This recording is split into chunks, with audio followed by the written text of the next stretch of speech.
शेतकरी बंधूंनो नमस्कार. मी Sandeep Jadhav Patil, banana house tissue culture research and डेव्हलपमेंटमध्ये तुमचं स्वागत करतोय. महाराष्ट्र, कर्नाटक, आंध्र प्रदेश, गुजरात अशा विविध राज्यामध्ये आपण टिश्यू कल्चर केळी रोपांचा पुरवठा करतो. त्यासोबतचे मेहनती शेतकरी ज्यांनी चांगले कष्ट केलेले आहेत, ज्यांनी चांगली बाग उभी केलेली आहे, इथं बोट दाखवायला नाव ठेवायला जागा नाही अशा पद्धतीची बाग सांभाळलेली आहे. तर त्या शेतकऱ्यांचं नाव आहे गजानन समाधान पाटील आणि गाव आहे खादगाव, तालुका आहे जामनेर, जिल्हा जळगाव. खानदेशच्या धर्तीवरची ही बाग आहे आणि खूप चांगली मेहनत यांनी इथं घेतलेली ना की हे फक्त आमच्या रोपांमुळे साध्य होते. जर पाठीमागं बघितलं तर पूर्ण असं एकदम जंगल टाईपमध्ये बाग दिसते. 6000 रोपांची ही बाग आहे आणि आज जवळजवळ 8 महिने पूर्ण होतात. ते येणाऱ्या 2 महिन्यात इथलं हार्वेस्टिंग होईल. ह्या 8 महिन्यातले काय कष्ट, काय मेहनत, काय समस्या, काय अडचणी आल्या होत्या, सगळ्या विषयीची चर्चा आज यांच्याशी करणार आहे. दादा, तुमचं नाव आणि एकूण सगळं क्षेत्र किती आहे तेवढं सांगा. आपलं एकूण क्षेत्र हे 3.5 एकर. नाव सांगा ना पहिले. गजानन समाधान पाटील, हां, गाव खादगाव. हां, आणि एकूण सगळं क्षेत्र किती आहे? 3.5 एकर. बरं, फक्त 3.5 एकर 3.5 एकर एकूण. हा, एकूण आहे. आणि त्यात कुठली जमीन 9 एकर आहे आपली पुरी. हा मग ते सांगा ना. 9 एकर जमीन आहे. 9. तर आजच्या घडीला कुठली उभी पीक आहेत सगळ्या 9 एकरामध्ये? कुठली? मागची कपाशी आहे. कपाशी. हा, मागची केळी आहे. बस दोनच आहे. कपाशी आणि केळी. केळी बस. आणि साधारणपणे हा जो बगीचा आहे हा किती एकरावरती, किती बाय किती अंतरावरती, किती रोपं बस? 3.5 एकर. 3.5 एकरात आहे. 3.5 एकरात आहे. 5 बाय 5.5. 5 बाय 5.5 आणि रोपं 6,000. 6,000. खूप चांगल्या पद्धतीचं नियोजन इथं केलेलं दिसते आणि कष्टाशिवाय तर ह्या गोष्टी साध्य होत नाहीत. पेंदा, बुंदा, फण्यांची संख्या, झाडाची क्वालिटी, कॅनोपी सगळे. आणि सगळ्यात महत्वाचा विषय आहे की ह्यामध्ये आंतरपीक पण गेले. टरबूज घेतलं. तर टरबूज साधारणतः टरबूजाची किती रोपं?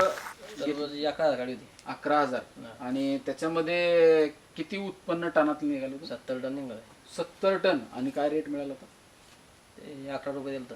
11 रुपयांनी. म्हणजे तेच झाले 5-7 लाख रुपये. 5-6 लाख रुपये सहज.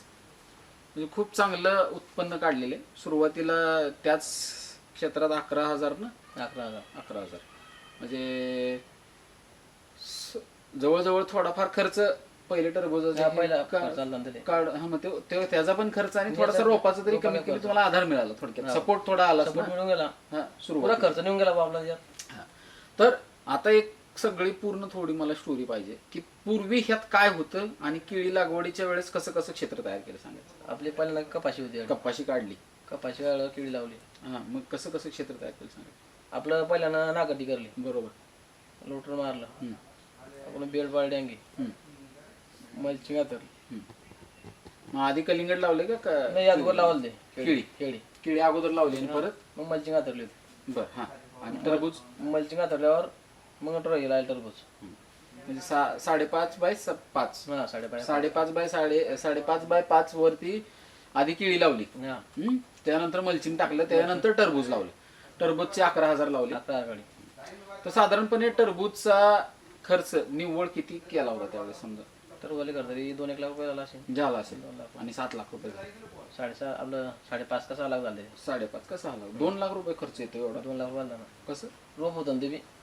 मग रोप जरी असलं तरी 2 लाख रुपये खर्च 11,000 रोपांना. एकरी कसं बोललं 50-60 रुपये खर्च येतो. हो, म्हणजे फवारणी गिवारणी सगळं डायरेक्ट. म्हणजे मल्चिंग सहित सगळं डायरेक्ट. हा, सगळा खर्च. आणि मग स्वतंत्र साधारणतः किती दिवसामध्ये गेलं टरबूज का? 3 महिन्यामध्ये. 3 महिने लागले. 3 महिन्यामध्ये. हा, थंडीचा बरोबर आहे, थंडीचा काळ होता त्यामुळे 3 महिने लागले असणार. त्याच्यानंतर केळीची लागवड केली तुम्ही. तर आता सुरुवातीला हे शेणखताचा वापर काय केला आणि कसा केला? शेणखत आपण पहिल्यांदा 30 ट्रिप टाकलं होतं. 30 ट्रिप. हा, 1 ते 10 ट्रिप. म्हणजे कपाशीच्या वेळेस का? कपाशीच्या वेळेस. हा, कपाशीच्या वेळेस. वेळेस. आणि त्याच्यानंतर परत मग केळी लावायचं. मग केळी. आतापर्यंत ह्याला रासायनिक खताचे डोस किती झालेत? 3 झाले. आणि सोडसाड किती दिवसाला करता? 16 ते 8. आणि फवारण्या किती होते तुमच्या केळीच्या का? गडगाव आहे. झाडावर 5-6 फवारण्या. बरोबर.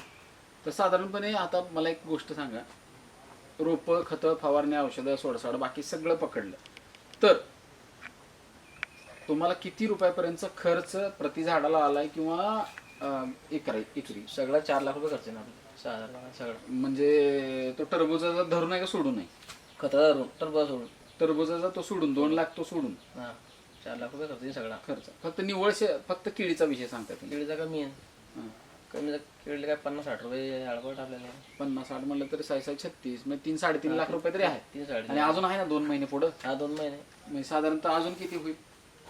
10 रुपये अजून 50,000 पडला तुम्ही सगळे मिळून. सगळ्या मिळून. म्हणजे टोटल 3.5 एकरला 4 लाख रुपये 4 लाख खर्च रुपये. आहे. 4 लाख रुपये. तो 4 लाख रुपयाचा खर्च सुरुवातीला 5-5.5 लाखाचं टरबूज झालं, त्याच्यानंतर त्याचा 2-1 लाख खर्च, असं सगळं जरी इन्क्लूड झालं तरी पण खूप चांगल्या मेहनतीचं फळ आहे की आज थोडंसं तुमचं इथं काय म्हणतो आपण लकी नशिबाचा विभागच आहे. कारण सुरुवातीलाच बऱ्यापैकी चांगला खर्च कडून निघून गेला आणि ते आता हे जे आहे ते निव्वळ बोनस म्हणू आपण त्याला, की कलिंगड पण बोनस होतो.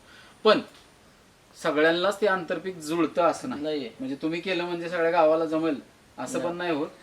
तर ते पण महत्वाचं आहे. ज्या त्या शेतकऱ्याच्या कॅपॅसिटीनुसार ते ठरवू शकता, करू शकता आणि त्याची जबाबदारी सर्वस्वी शेतकऱ्यांची असते. माझं असं वैयक्तिक मत आहे केळी पिकात आंतरपीक करूच नाही.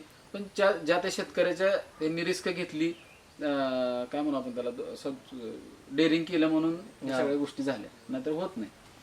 तर त्यानंतर साधारणपणे तुम्हाला एवढ्या 6,000 रोपांमधून किती उत्पन्न अपेक्षित आहे? उत्पन्न तरी 22 लाख. वजन केळीचं का 22 लाख होतील, पण वजन किती? 20ची रास पडायला 20ची 20-22ची जरी 20ची पकडू आपण, चला 20 न जरी म्हटलं तर 1200 क्विंटल पर्यंत माल निघाला. बरोबर ना?